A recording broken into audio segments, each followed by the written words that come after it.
नमस्कार, मी अश्विनी पुरी. DS news 24 मध्ये आपल्या सर्वांचं स्वागत. बघणार आहोत बातमीचा सविस्तर आढावा. आमच्या DS न्यूज 24 चॅनलला लाईक करा, शेअर करा, सबस्क्राइब करा आणि बेल आयकॉन प्रेस करायला विसरू नका. जलसंपदा विभागाची मंत्रालयामध्ये जी बैठक झाली तर आदरणीय विखे साहेब व संगमेर तालुक्याचे विद्यमान आमदार अमोल भाऊ खताळ, त्याचप्रमाणे अकोल्याचे आमदार किरण भाऊ लामटे यांच्या उपस्थितीमध्ये जी बैठक पार पडली, त्या बैठकीमध्ये अशी माहिती समोर आली की मोरवाडी धरणाऐवजी खाली जे काय सापूर, मांडवा वगैरे हे जी काही गावं आहेत या गावांना जे किटीवर आहेत तर तिथे बॅरिकेड पद्धतीचे बंधारे बांधले गेले तर ते जनतेचा जो प्रश्न आहे तो पाण्याचा मिटू शकतो. अशी एक बैठकीत एक सूर सर्वांचा उमटला. पण याबाबत मी आपल्याला सांगू इच्छितो का जे काही किटीवर आहेत खालच्या परिसरामध्ये तर ते किटीवर प्रत्येक 4 किटीवर आहेत आणि प्रत्येक किटीवरला 9 ढापे टाकलेले आहेत. आणि हे 9 ढापे टाकल्यानंतर सर्वात वरचा जो किटीवर आहे जांबूत मधला तर त्याचे साधारण 2 ढापे जरी वाढवले गेले किंवा खाली नवीन बंधारा बांधून त्याची हाईट जर वाढवली गेली ह्या पातळीच्या वरती तर त्या ठिकाणी जांबूत बुद्रुक आणि जांबूत खुर्द यामध्ये शेकडो एकर जमीन पाण्याखाली जाते. त्याच्यानंतर एक आदिवासी एक तिथं खैरदरा म्हणून एक गाव आहे, वस्ती आहे, तर साधारण 900 लोकसंख्या तिथील आहे. साधारण 2 ढाप्याची उंची जरी वाढली तरी साधारण त्या 900 लोकांचा जाण्याचा प्रश्न उद्भवू शकतो. अशी गंभीर परिस्थिती आहे. त्याच्यानंतर खालचा किटीवर घेतला तर त्याला मुळात तिथे 9 ढापे आहेत परंतु प्रत्यक्षात 8 ढापे टाकले जातात. कारण तिथं खंडूभाऊ मेंगाळ व इतर पारधी, दरडे, सर वगैरे असे बऱ्याच जणांची शेती तिथं मोठी आहे. 90 ढाप्यामध्ये साधारण तिथं 40 ते 50 एकर क्षेत्र पाण्याखाली जातं. तर अजून 3 ढापे जर टाकले तर त्या पारनेर साईडला टेकडवाडीचा वाकान म्हणतात त्याला, तर तो आणि इकडचा जांबूत बुद्रुकचा मोठा भाग पाण्याखाली जाणार आहे. आणि सापूर ते जांबू जो रोड आहे तर तो पूर्ण पाण्याखाली जाणार आहे. ही झाली 2 नंबरची किटीवरची परिस्थिती. त्याच्यानंतर सापूर मधला एक किटीवर आहे, त्याचे 9 ढापे आहे. साधारण 2-3 ढापे जरी वाढवले किंवा पाण्याची उंची अजून 3 फूट म्हणजे 3 किंवा 7-8 फूट जरी वाढली तरी तिथं एक आमचे सापूर परिसरातील एक बनाची देवी एक मोठं एक दैवत आहे तर तिथं खूप मोठा उत्सव भरतो आणि ते मंदिर पूर्णपणे पाण्याखाली जाईल. आणि एक बागायती पूर्ण जमीन जी ओलिताखाली आहे पारनेरमधील व सापूर पट्ट्यामधील ही जमीन पाण्याखाली जाईल आणि मोठं नुकसान तिथं होईल. त्याच्यानंतर खालचा किटीवर आहे मांडवा, तिथे 2 ते 3 ढापे जरी साधी उंची जरी वाढली गेली तरी हीच परिस्थिती तिथे होईल. मग आता मला एक सांगायचं आहे या माध्यमातून, आपल्या माध्यमातून मला असं सांगायचं आहे की जर हे किटीवर 2-2, 3-3 ढापेची उंची जरी वाढली गेली हाईट तरी हे जे पाणी आहे हे एकदम अत्यल्प साठलं जातं. आणि आता साधारण जानेवारीमध्ये नदी ही पूर्ण कोरडी होती आणि जानेवारी नंतर या स्थानिक दोन्ही साईडच्या जे पात्र आहेत त्या शेतकरी आहेत त्या शेतकऱ्यांना ते पाणी जे अडवलेलं पाणी आता आहे शासनाच्या धोरणानुसार ते साधारण तेच पुरणार नाही त्यांना. कारण एकदम कमी 2-2, 3-3 ढापे म्हणजे एकदम किरकोळ आहे, तेच पाणी त्यांना पुरणार नाही. आणि आत्ताचे आमदार साहेब असतील किंवा विखे साहेब असतील यांनीही याबाबत विलेक्शनमध्ये विधानसभेच्या अशी घोषणा केली आहे की आपण पठार भागाला सर्व उपसा जल सिंचन योजनेद्वारे आपण पाणी पुरवू. मग मला एक आपल्या माध्यमातून सांगायचं आहे की ह्या नदीकाठच्या भागांनाच जानेवारीपर्यंत पाणी पुरतं. वाढवलेलं पाणी बॅरिकेडच्या माध्यमातून जर आपण जे स्टॉक करणार आहोत तो त्याच परिसराला पुरत नाही.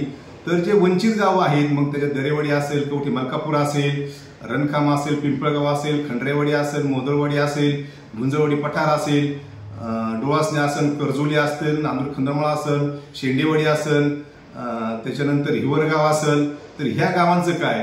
त्याच्यानंतर हा जे खालचा पट्टा आहे तर ते मुळा डॅमवरून साधारण ते पाणी घेता येईल. समजा वरवंडी असेल, कैंशीवाडी आहे, खरशिंदे आहे, चौधरवाडी आहे, या सर्व परिसराला पाण्याची अत्यंत गरज आहे. आणि हे लोक अतिशय गरीब लोक आहेत ज्याला पाण्याचं नियोजन तिथे नाही, पावसाळ्याच्या पाण्यावर आहे, तिथली जी जनता आहे, जी महिला आहे, नारंगाव वतूर सारख्या ठिकाणी गाडीने प्रवास करून 300 रुपये रोजाने साधारण ते जातात आणि खूप गाड्या भरून जातात. ही फार दयनीय अवस्था या पठार भागाची झालेली आहे. या अगोदर आदरणीय थोरात साहेबांनी सुद्धा खूप मोठा पाठपुरावा याबाबत केलेला आहे आणि ओघाप्रमाणे आता उद्या तुम्ही म्हणाल तर त्यांनी का केलं नाही, काय होतं, क्षेत्र त्यांनी खूप पाठपुरावा केला आहे. आता इथं राजकारण काही करण्याचा विषय नाही, प्रत्येकाने प्रयत्न केले आहेत आणि आता कोणावर टीका करण्यापेक्षा आपल्याला हे पाणी या गोरगरीब जनतेला, ह्या माझ्या पठार भागातील तमाम शेतकरी बांधवांना कसं देता येईल यासाठी आपल्याला मोठं नियोजन करणं गरजेचं आहे. त्याच्यामुळे हे काय जे शासनाने जे काय ही जी बैठक घेतली आणि या बैठकीतून जे काय ठरलंय बॅरिकेड बंधारे, हे पूर्णपणे चुकीचं आहे आणि हे कदापि होणे शक्य नाही या मताचा मी आहे. त्यासाठी दुसरा पर्याय काय करावं मग त्यांनी? दुसरा पर्याय त्याला करायचं म्हटल्यानंतर मोरेवाडी धरणच झालं पाहिजे. ही भूमिका ही माझी आहे, तमाम जनतेची आहे. कारण हे जे पाणी येतं हे बॅरिकेड बंधाऱ्यातनी हे पुरणारच पाणी नाहीये. हे साधारण ह्या परिसरातील जे काय लाभ क्षेत्रातील खालचे नदीच्या दोन्ही साईडचे जे पाईपलाईन गेले ते त्यांनाच पुरत नाहीये. मग ते पाणी ह्या पठार भागावर आपण कसं देणार आहात? आताच एक वर्ष श्राद्धा निमित्त आमदार अमोल भाऊ खताळ यांच्या पत्नी आल्या होत्या पिंपळगाव देप्यामध्ये आणि त्यांनी सुद्धा तिला जाहीर केलं तर आपल्याला पठार भागाला पाणी द्यायचं आहे, तुमची ताण आपल्याला सर्वांना भागवायची आहे, शेती सुजलाम करायची आहे.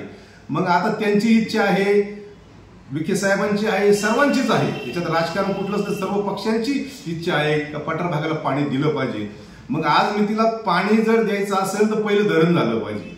ठीक आहे, पाणी देताना मागे पुढे थोडंसं होईल, उपसा जल सिंचन योजना ह्या काय एका वर्षात सगळ्या होणार नाहीये हे आम्ही समजू शकतो, परंतु पहिलं धरण झालं पाहिजे. धरणासाठी मोठं काम आम्हाला या माध्यमातून करायचं आहे.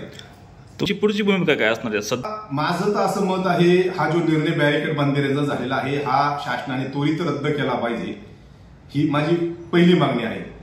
आणि त्यानंतर अधिवेशन काळामध्येच जलसंपदा मंत्री व दोन्ही उपमुख्यमंत्री व मुख्यमंत्री यांनी याबाबत घोषणा केली पाहिजे का मोरेवाडी धरण आपण करतोय आणि ते केलंच पाहिजे. आणि हे जर होत नसेल तर साधारण 1 ते सव्वा महिन्यानंतर हे जर नाही झालं तर मी आपल्या जी पठार भागातली जी गावं आहेत, साकूर गटातील जी गावं आहेत का जिथं पाणी नेणं बाकी आहे त्या प्रत्येक गावाचा गावनिहाय मी 1 ते सव्वा महिन्यानंतर दौरा करणार आहे, जनतेशी सल्लामसलत करणार आहे आणि जनतेचा कौल जाणून घेऊन पुढील निर्णय मी करणार आहे. म्हणजे तुम्ही जो दौरा करणार आहे तो पक्षाच्या वतीने करणार आहात का वैयक्तिक करणार आहात? नाही, आता पक्षाचा विषयच नाहीये. हे जे मला काम करायचं आहे पाण्यासाठी हे माझ्या स्वतःसाठी नाही. माझी स्वतःची नदीवरून पाईपलाईन नाही किंवा काही नाही आणि माझं साकूरमळ्यात जे क्षेत्र आहे ते मला तिथं भरपूर पाणी आहे. मला राजकारणात आणायचं नाही, सर्व पक्षीय लढा पाण्यासाठी या मोरेवाडी धरणासाठी द्यायचा आहे. तुम्ही आता जे उल्लेख केला का 1.25 महिन्यात जर त्यांनी निर्णय घेतला पाहिजे शासनाने, जर त्यांनी निर्णय नाही घेतला तर तुमची काय भूमिका असणार आहे? यांनी 1.25 महिन्यात जर निर्णय नाही घेतला तर गावनिहाय दौरा करून जनतेच्या भावना जाणून घेणार आहे आणि जनतेच्या भावना जाणून घेतल्यानंतर शासनाने हा निर्णय नाही केला तर शेवटी मी बेमुदत उपोषणाचा इशारा मी देणार आहे. त्यासाठी मला जनतेत जाऊन जनतेच्या समस्या जाणून घेतल्यानंतर जो काय जनतेचा निर्णय येईल तो मी लवकरच आपल्याला जाहीर करेल. अशाच नवनवीन घडामोडी पाहण्यासाठी पाहत रहा DS News 24. तोपर्यंत मी अश्विनी आपली रजा घेते. नमस्कार.